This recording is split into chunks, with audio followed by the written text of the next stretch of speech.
ఏం చేస్తున్నావురా? ఏం లేదు బావా, మీ అక్క డబ్బులు దాస్తుంటది, అది కబ్జా చేస్తున్నా. మీ అక్క చెప్పకే. మరి నాకెట్ లాభం? 50-50. ఓకే.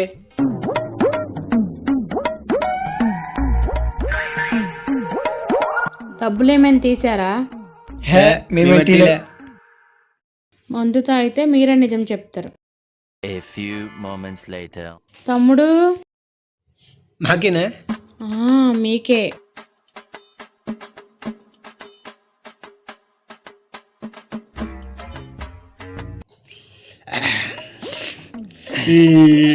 అక్కడ నిజం చెప్పలే.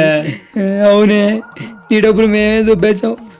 మేమే తీసామంటే నువ్వు ఎక్కడ తిడతావని లేదని అబద్ధం చెప్పాం. కానీ నువ్వే మాకు మంది తీసుకొచ్చావు అక్క. నాకు తెలుసు మీరే తీసారని, అందుకే మందు తీసుకొచ్చా నిజం చెప్పాలని.